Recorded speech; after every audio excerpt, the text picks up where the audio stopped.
আমি অনেক অনেক ধন্যবাদ জানাচ্ছি এম সুজনকে আজকের এই চমৎকার একটা বিদায়ী অনুষ্ঠান আয়োজনের জন্য।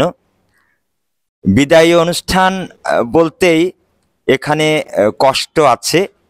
প্রথমেই যেটা বলবো সেটি হচ্ছে যে এতদিন ধরে আমরা সবাই বন্ধুরা, এখানে বন্ধু আর বান্ধবী বলবো না, সবাই বন্ধু, একে অপরের সহকর্মী, সহযোদ্ধা এবং বন্ধু একত্রে ছিলাম।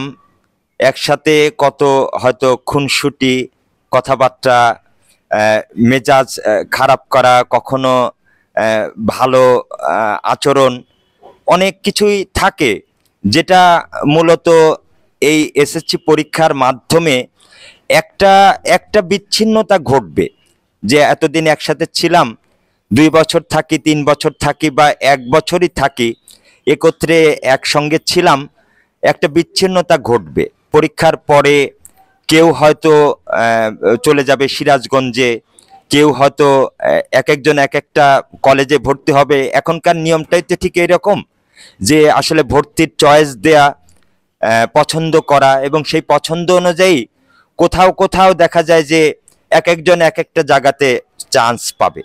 এজন্য সবাই আর একত্রে হয়তো আর ওইভাবে থাকা হবে না, হয়তো পথে দেখা হবে, পাড়ায় দেখা হবে, বা কখনো কখনো কোনো বিশেষ অনুষ্ঠানে এসে দেখা হবে।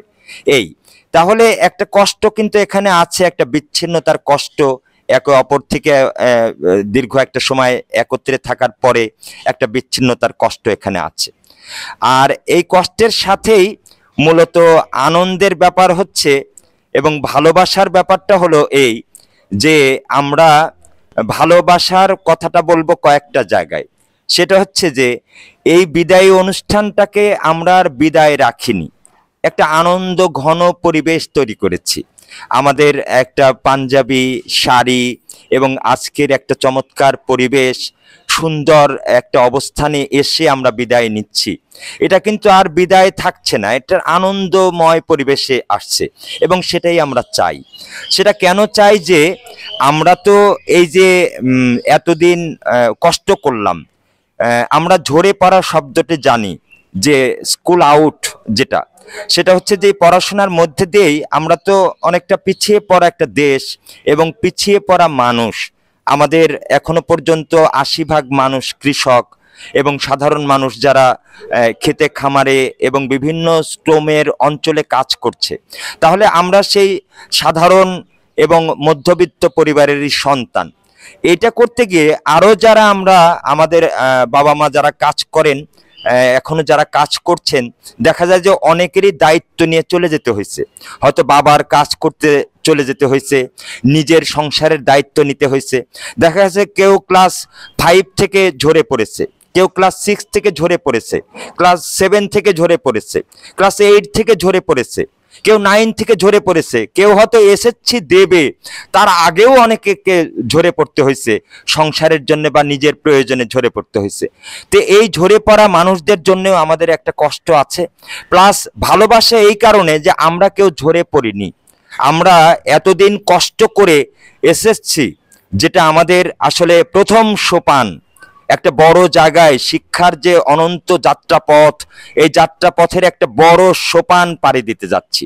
তাহলে এই পর্যন্ত আমরা এসে যখন দাঁড়িয়েছি, আমরা যখন বিশ্বকাপে চান্স পেয়েছি, তাহলে সেখানে আমরা একটা জয় এবং বিজয় আমরা অর্জন করবই। এই যে আনন্দ, এই যে ভালোবাসা, এই কারণে যে আমরা অনেক কষ্ট, অনেক ত্যাগ, অনেক তিতিক্ষার পরেও আমরা এসএসসির দ্বার প্রান্তে এসে দাঁড়িয়েছি।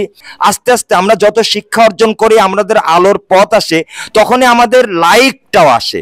অর্থাৎ আমরা বুঝতে শিখবো রাষ্ট্রবিজ্ঞান জন্য আমি উপযুক্ত, আমি বুঝতে শিখবো যে আমি অর্থনীতির জন্য উপযুক্ত, কেউ বুঝতে শিখবে যে আমি গণিতের জন্য উপযুক্ত। কাজেই এসএসসিটা জাস্ট একটা সোপান, সেই জায়গা অর্থাৎ সেই পছন্দের জায়গায় যাওয়ার জন্যে একটা ধাপ, সিঁড়ি মাত্র। তাহলে সেই সিঁড়িটা আমাদেরকে পার দিতে হবে। সেই পার দিলে খুশি কারা? খুশি কিন্তু খালি নিজে না, আমার জীবনের সঙ্গে জড়িয়ে আছে সৃজন শিক্ষা সেবা, আমার জীবনের সঙ্গে জড়িয়ে আছে হাই স্কুল, গার্লস স্কুল, হাবিবুল্লাহ নগরের স্কুলগুলো, আমার জীবনের সঙ্গে জড়িয়ে আছে অন্যান্য আরো শিক্ষা প্রতিষ্ঠান। আমি যদি ভালোভাবে পাশ করতে পারি, মুখ উজ্জ্বল হবে সৃজন শিক্ষা সেবার, মুখ উজ্জ্বল হবে হাই স্কুলের, গার্লস হাই স্কুলের, এবং সবাই বলবে যে আহারে আরমান অনেক ভালো করেছে, কি চমৎকার একটা ছেলে। তখন কিন্তু বলবে যে আরে আমাদের ছেলেরা এই দেখো কি চমৎকার একটা রেজাল্ট করেছে। তাহলে মুখ উজ্জ্বল হবে কার? বাবা মায়ের। তারা মুখ চেয়ে আছে যে আমার ছেলেটা এসএসসি পরীক্ষা দেবে, দেখো কত কষ্ট, পরীক্ষা যাওয়ার আগেও বাবা এটা নাও, ওটা নাও, এটা নিছো, পরীক্ষার আগের দিনও কতভাবে চেষ্টা করে যে সে যেন ভালোভাবে খেয়ে যেতে পারে। তাহলে আমি যখন পরীক্ষা ভালো করব, মুখ উজ্জ্বল হবে আমার বাবা মার। সাথে বাবা মা শুধু না, বাবা মা কিন্তু গৌরব নিয়ে, গর্ব নিয়ে বলবে যে আত্মীয় স্বজন, অন্য আত্মীয় স্বজনের কাছে গর্ব নিয়ে বলবে আমার ছেলে অনেক ভালো করেছে। দেখো, তাহলে আমাকে কিন্তু ওটা একটা চ্যালেঞ্জ হিসেবে নেওয়া লাগবে যে আমি এমন ভাবে পরীক্ষা দিতে চাই যেটা আমার বাবা মায়ের মুখটা উজ্জ্বল করে। বাবা মায়ের সাথে সাথে আমার গ্রামের মুখ উজ্জ্বল হবে। রতনকান্দির 10টা ছেলে পরীক্ষা দিছে, 10 জনই পাশ করেছে ভালোভাবে। তখন আরে বাবা, রতনকান্দি এবার কাজ করছে, রতনকান্দির ছেলেরা সত্যি ভালো। যে এই অঞ্চলের হাবিবুল্লাহ নগর ইউনিয়নের ছেলেপেলেরা যখন ভালো করবে, যে তখন বলবে যে হাবিবুল্লাহ নগর ইউনিয়ন এবার লেখাপড়ায় সবচেয়ে সেরা। তার মানে সেরা একটা ইউনিয়ন হচ্ছে হাবিবুল্লাহ নগর। তাহলে মুখ উজ্জ্বল হবে আমার শিক্ষা প্রতিষ্ঠানের, মুখ উজ্জ্বল হবে বাবা মার, মুখ উজ্জ্বল হবে সমাজের, মুখ উজ্জ্বল হবে নিজের এলাকার। কাজেই এটাকে চ্যালেঞ্জ হিসেবে নিতে হবে। অবশ্যই আমাদেরকে, আমরা সেই চ্যালেঞ্জ নিতে সক্ষম।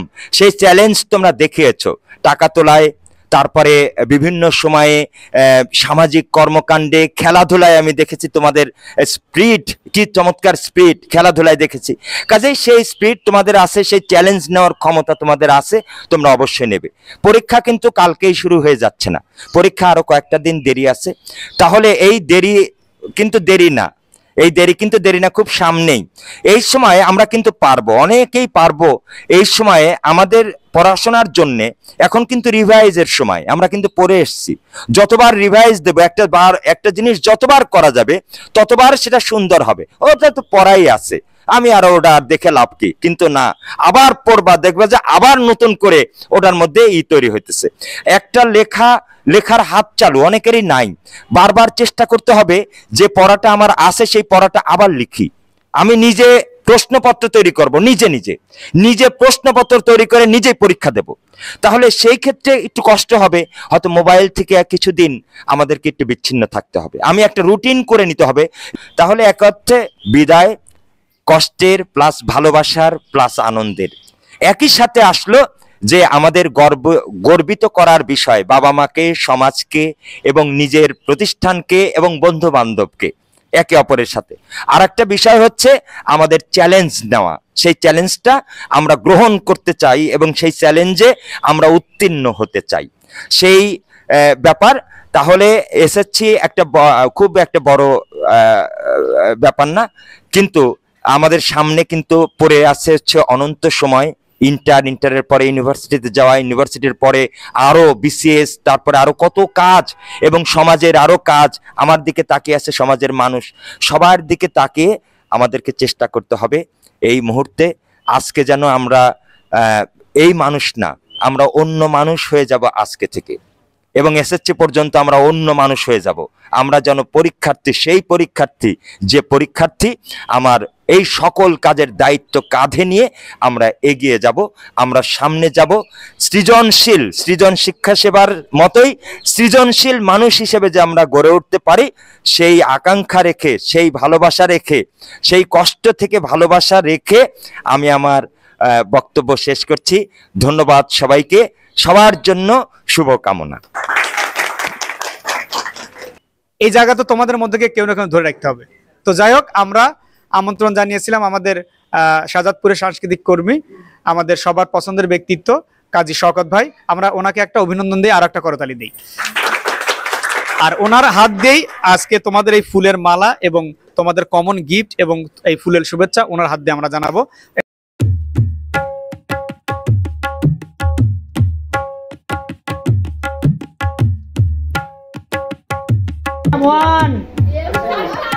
হ্যাঁ।